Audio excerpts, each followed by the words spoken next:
Hi, today we are going to do a solution video of the International A-Level Statistics 2 from January 2022.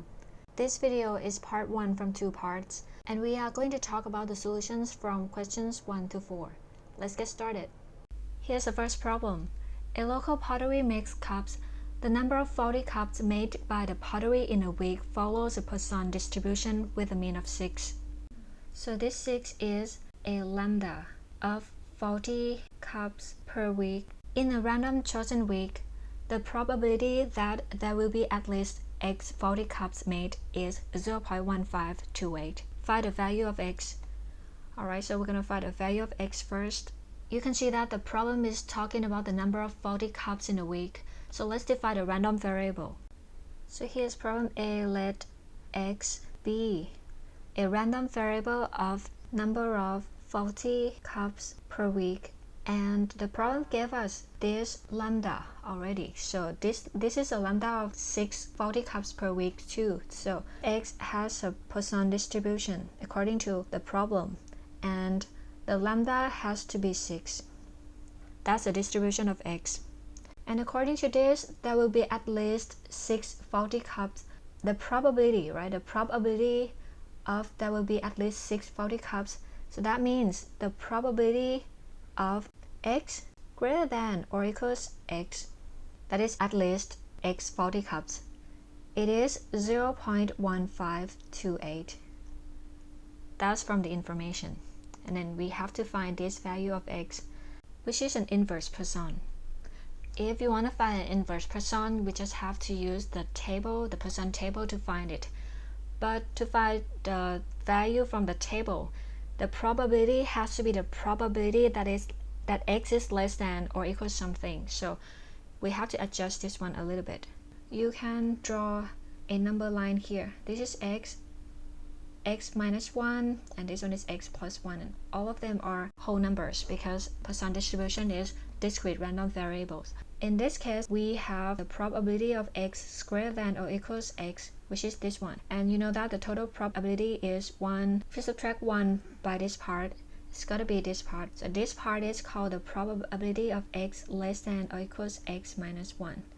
So that's how you change everything to be less than or equal. Okay, so the probability of x greater than or equals x is 1 minus the probability of x less than or equals x minus 1, which is 0.1528.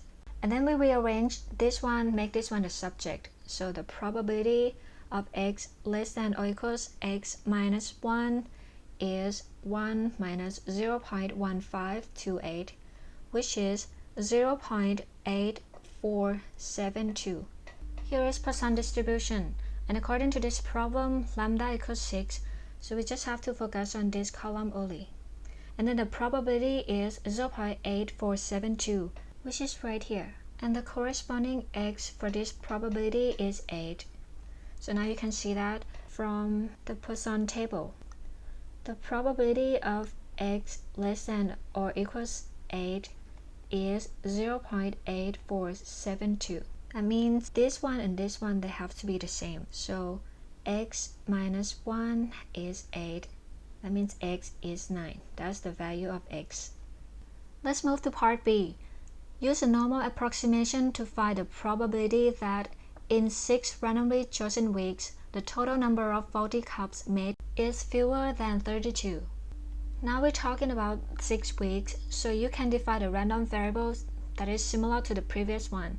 In the previous problem, we divide the x as the number of faulty cups per week. So in this case, you can just divide x2 as the number of faulty cups per 6 weeks. And since they just changed from per week to per 6 weeks, so this random variable x2 still has Poisson distribution.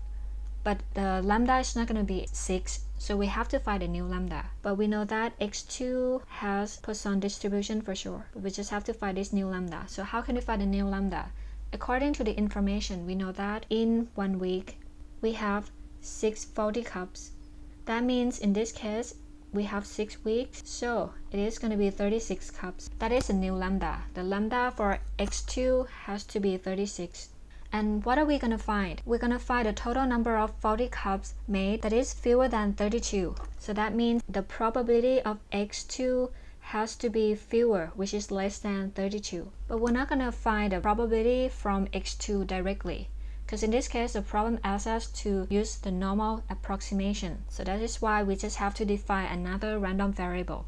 And we're going to use y to be the number of faulty cups per 6 weeks for the normal approximation. And y will be normal, and the parameters of normal are mu and sigma squared. In this case, if you want to change, if you want to use normal to approximate person, the mu is lambda, and the sigma squared is also lambda, which is 36. So that means y has a distribution of normal of 36 and 36.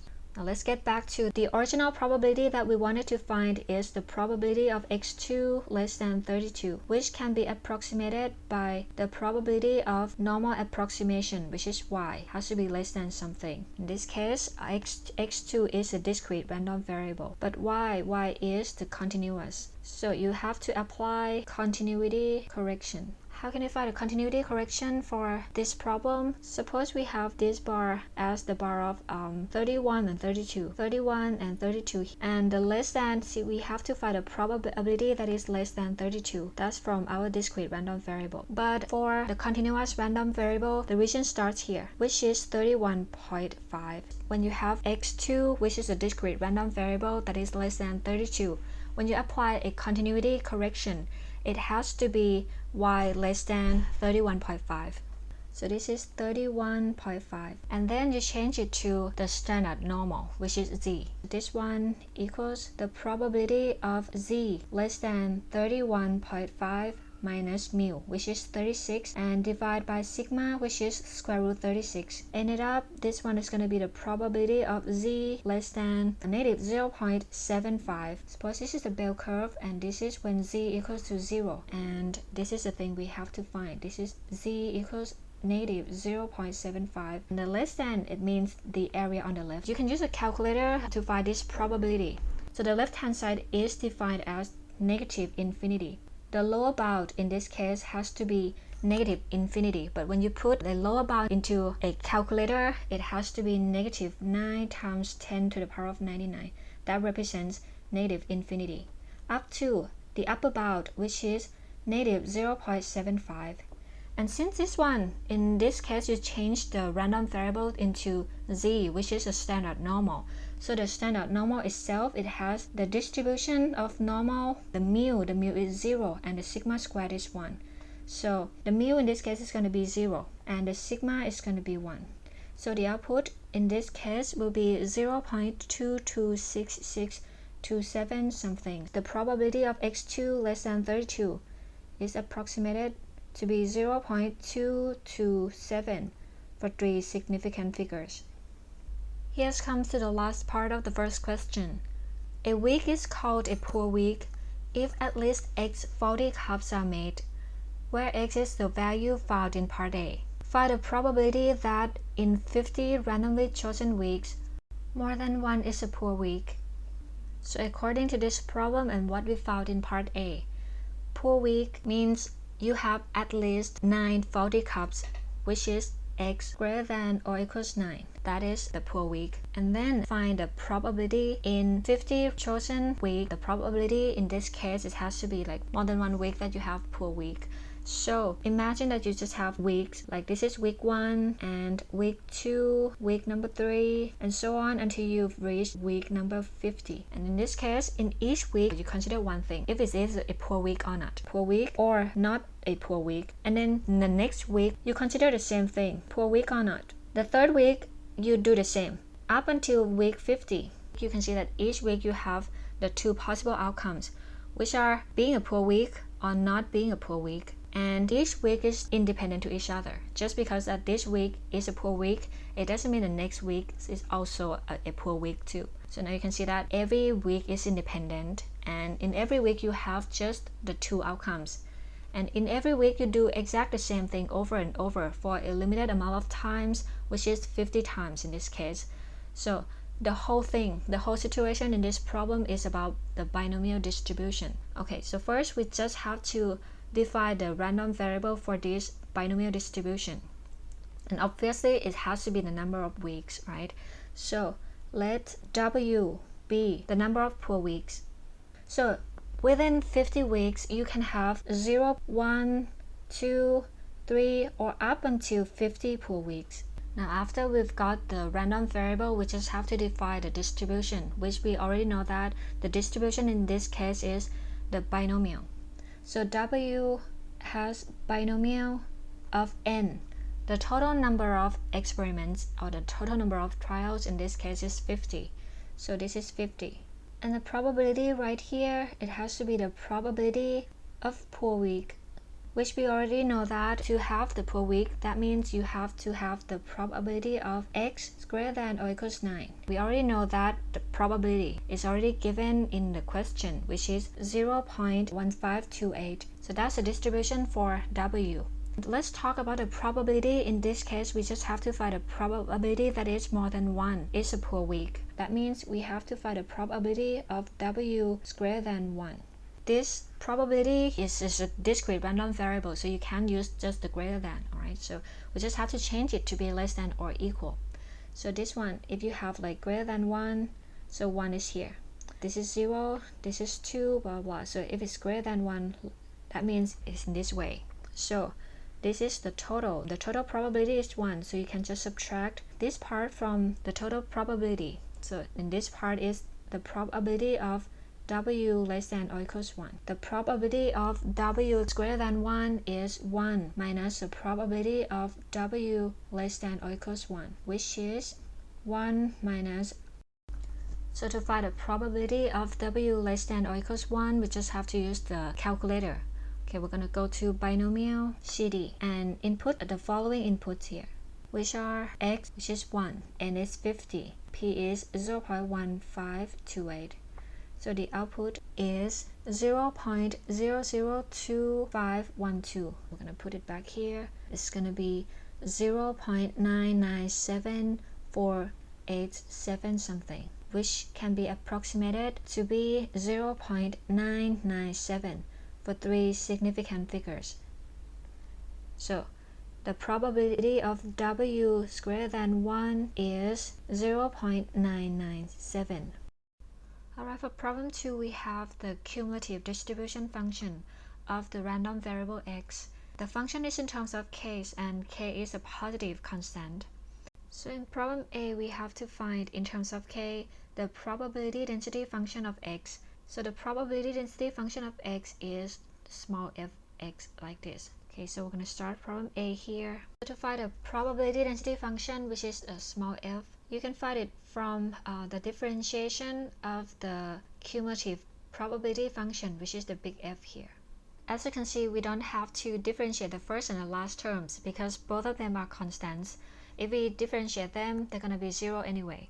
So we're going to differentiate just this term. So it is d by dx of x plus k over 4k. And in this case, k is a constant and same as 4.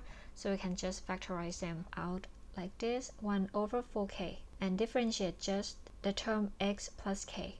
And when you differentiate these two terms, differentiation of x with respect to x is 1. And the differentiation of k is 0. So this one is going to be 1 over 4k times 1, which is 1 over 4k. That's it. Now we can define the function. Probability function of x is 1 over 4k, where x is in between minus k to 3k and 0 otherwise. And this is a probability distribution for x. In part B, we just have to write out the value of ex, which is mean.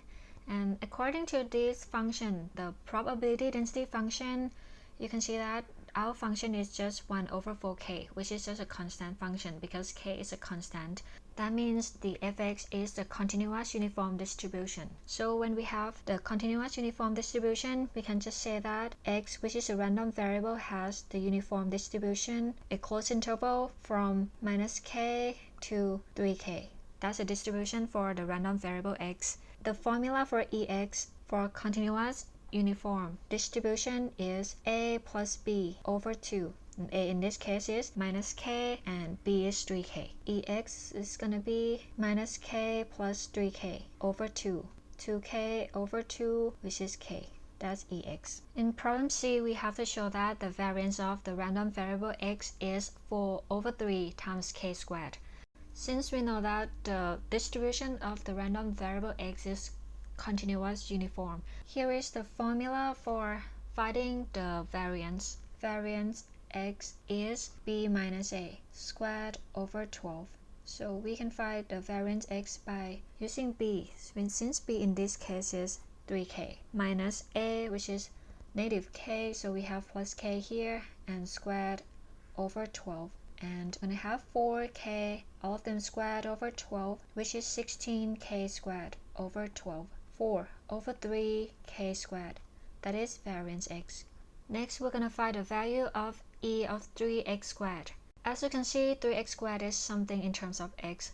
So according to the formula, e of ax plus b equals a times ex plus b. Now you can apply this formula for finding e of 3x squared. E of 3x squared is 3 times e of x squared. And then we're going to find x squared first. So to find x squared, we use this formula.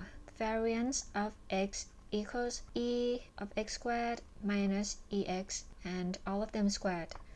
So to find ex squared, we can just move this to the left hand side. So ended up we have e of x squared equals variance x plus e of x squared. And we already know the variance of x from problem C, which is 4/3 k squared plus ex, which is k. So ex squared is k squared. This one is going to be 3 over 3, so ended up we're going to have 7 over 3 k squared. That is ex squared. And then we just have to find e of 3x squared, right? Which is 3 times ex squared. 3 times 7 over 3 k squared. So we just cancel this 3 and this 3. Ended up we're going to have 7k squared. That's the answer. Here's what we have in problem 3. A photocopier in a school is known to break down at random at a mean rate of 8 times per week. In problem A, we have to give a reason why a Poisson distribution could be used to model the number of breakdowns. In this case, we can assume that the breakdowns are independent events occurring at a constant rate. Next, the head teacher of the school replaces the photocopier with a refurbished one and wants to find out if the rate of breakdowns has increased or decreased.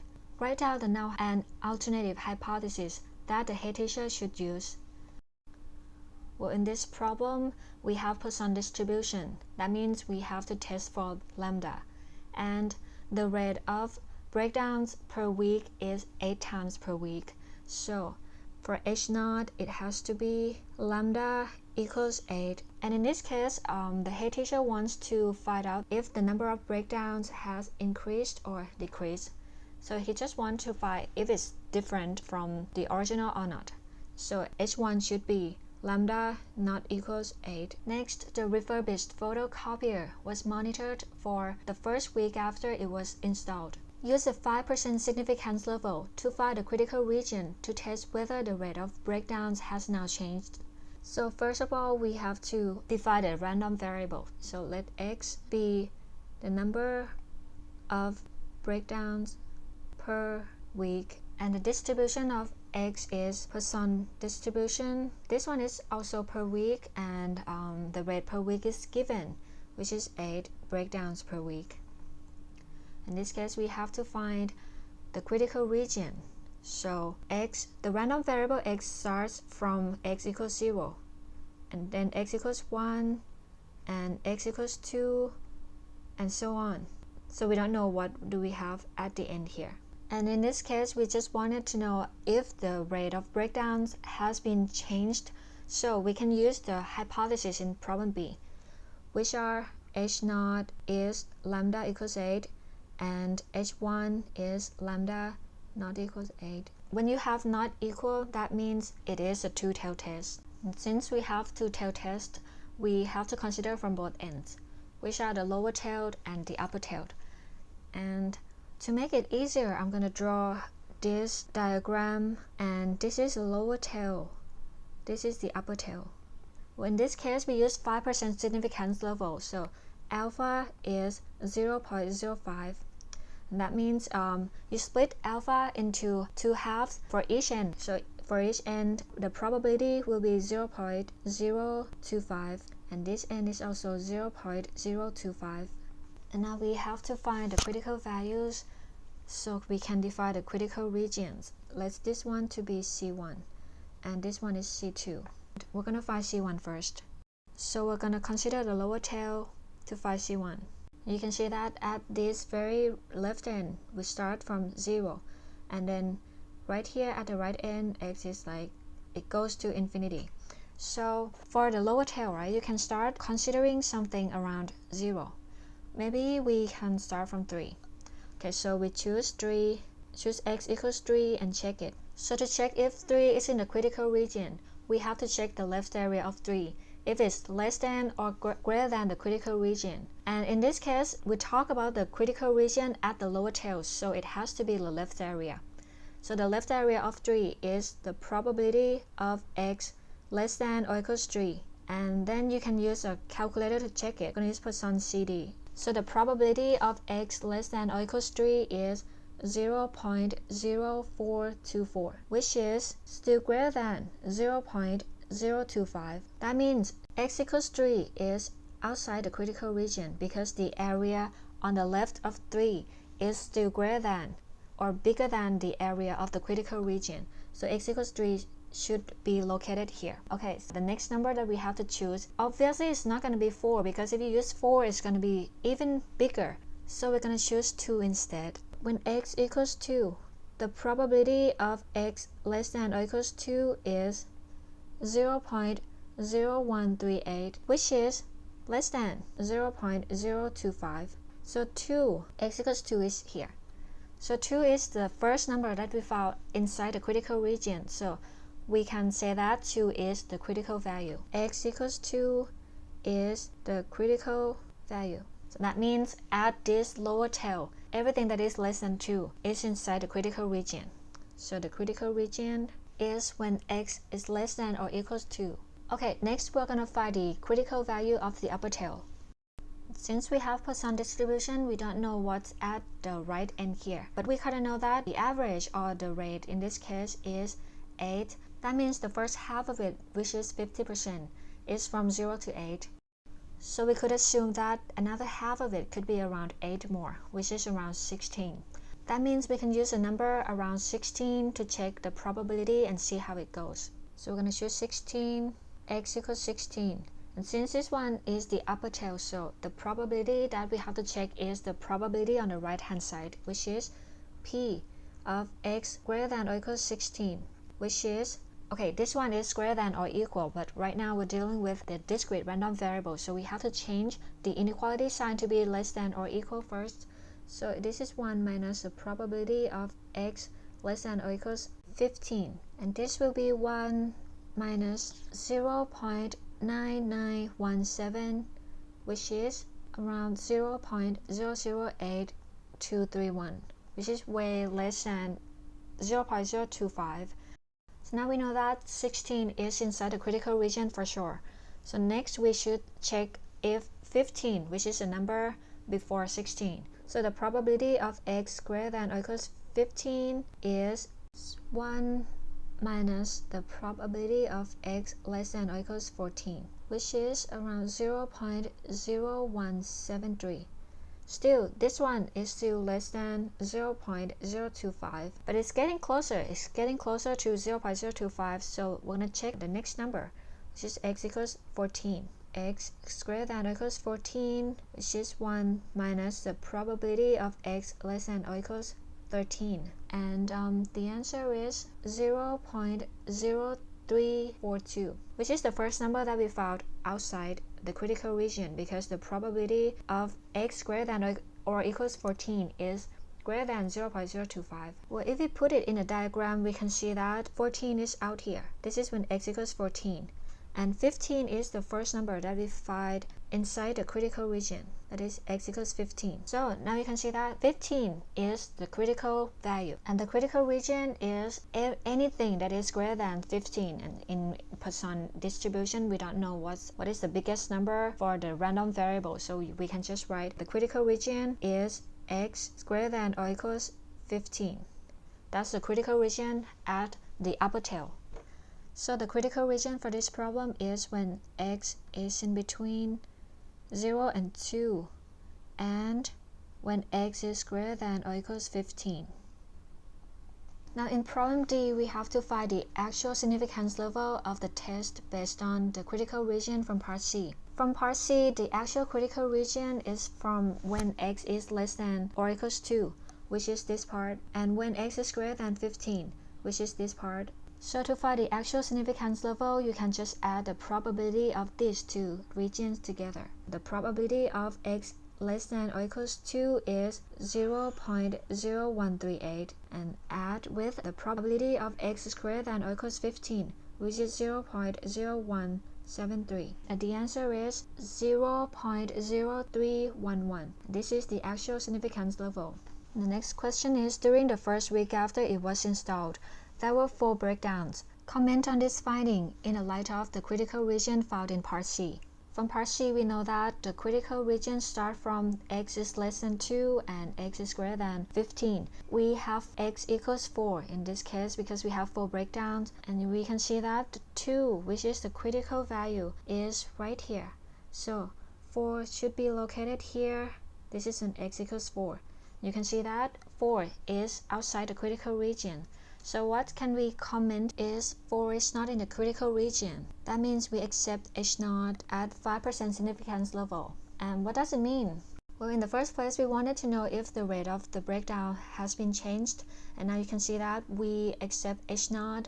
That means there is insufficient evidence that the rate of the breakdowns has been changed.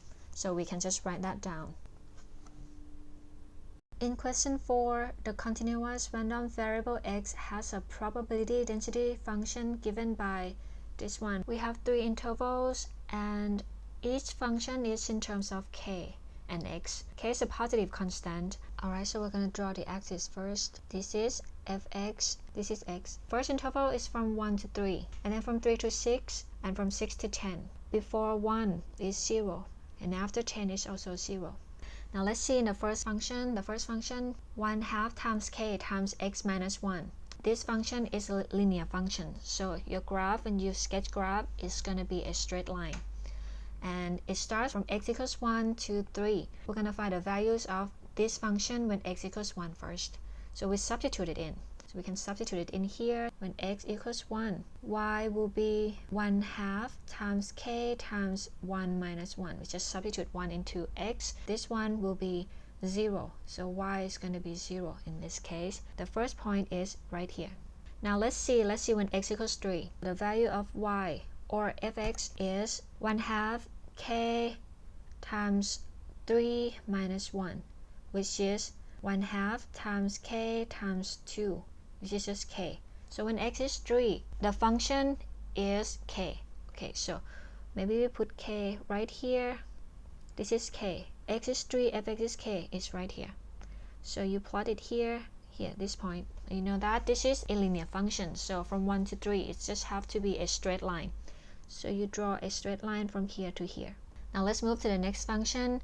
It is a constant function. So when you have a constant function, it's just like the line y equals k. It's going to be a horizontal straight line. So k is right here, so we're just going to draw a horizontal straight line from 3 to 6.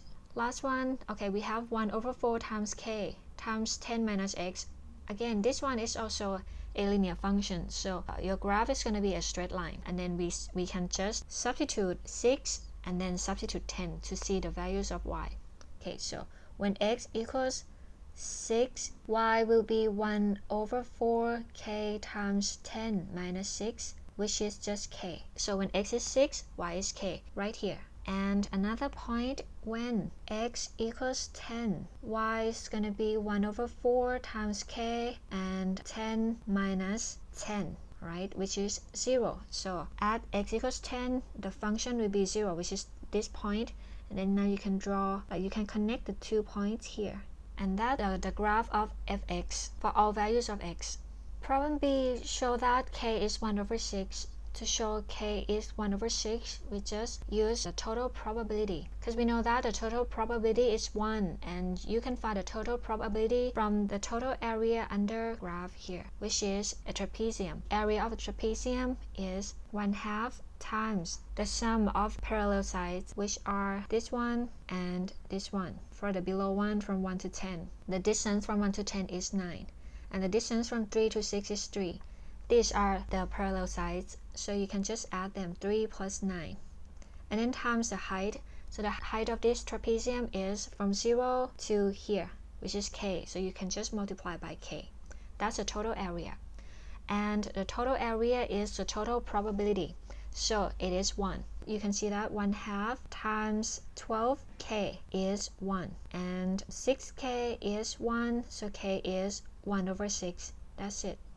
Here in problem C, we have to specify fully the cumulative distribution function fx of x. Okay, so we have to find the function of the capital F. So if we draw the cumulative distribution roughly, we can see that this is the big F and this is x. It starts from 0, and eventually when x reaches 10, everything's going to be 1. Like this. Okay, that is 1. After that, the probability is always be 1. And in this case, we have 3 intervals. Start from 1 to 3, and then 3 to 6, and then 6 to 10. So we are going to find the cumulative distribution for each part. The first part, when x is from 1 to 3. The function fx is 1/2 times k. And from the previous problem, we know that k is 1 over 6. So 1/2 times k is 1 over 12 times x minus 1. According to the formula, you can find, if you have the small f, you can find the big F by just integrate the small f with respect to something else apart from x. In this case, we might use t. So this is the formula. Fx is the integration from somewhere to x of ft dt. So the integration will be the integration from 1 to somewhere in between 1 and 3.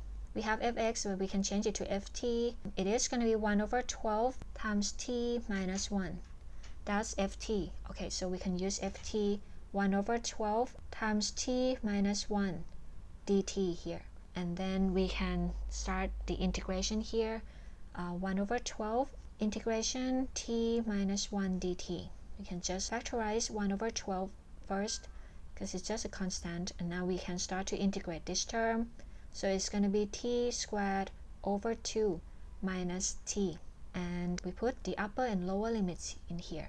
And then we substitute. It's 1 over 12 of x squared over 2 minus x.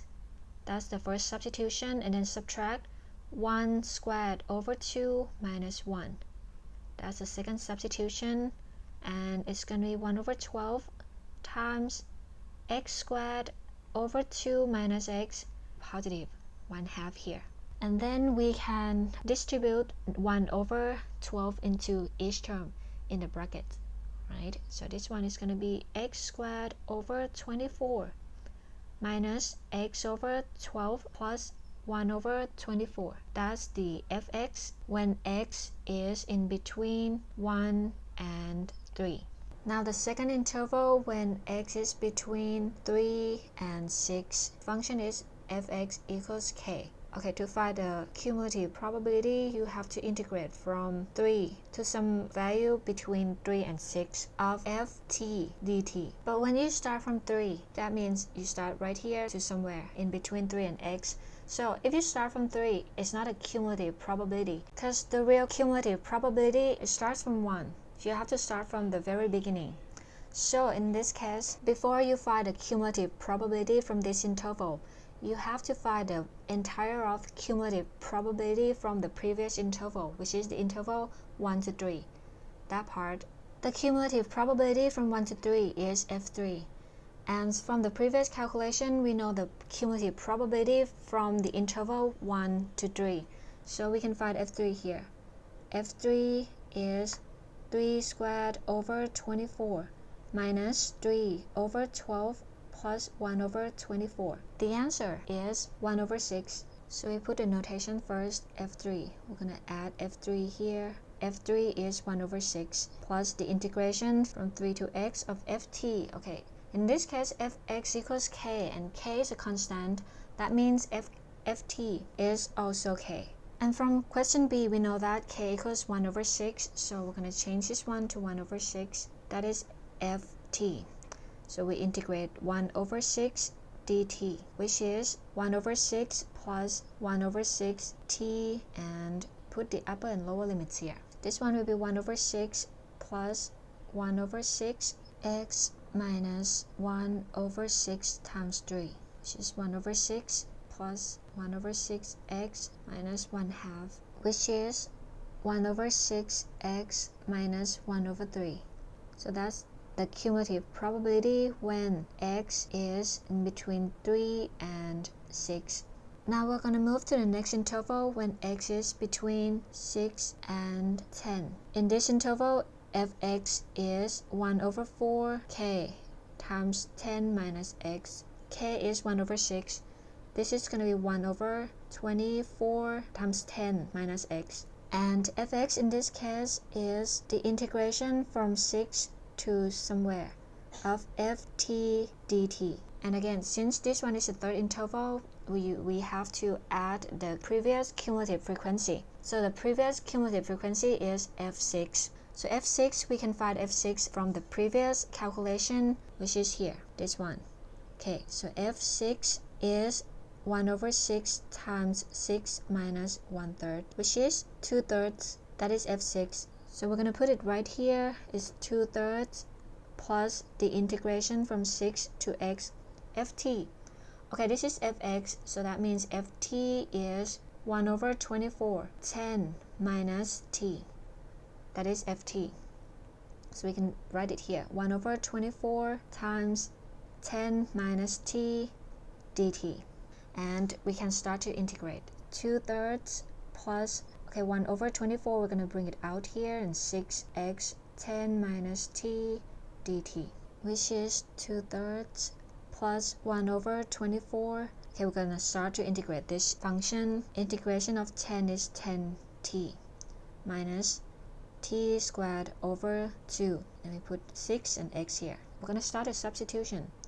2, 3 plus 1 over 24 of 10x minus x squared over 2. That's the first substitution. And the second substitution, 10 times 6 minus 6 squared over 2. Okay, we have 1 over 24. So we're going to just simplify. Inside here, it is 10x minus x squared over 2 minus 60 plus 36 divided by 2, which is 18. And keep simplifying. This one will be 5 over 12x minus x squared over 48 minus 13 over 12. That's the fx when x is in between 6 to 10. Now we got all the cumulative probability from all three intervals, here, here, and here. So we can define the fully cumulative probability. Fx is 0 before it reaches 1.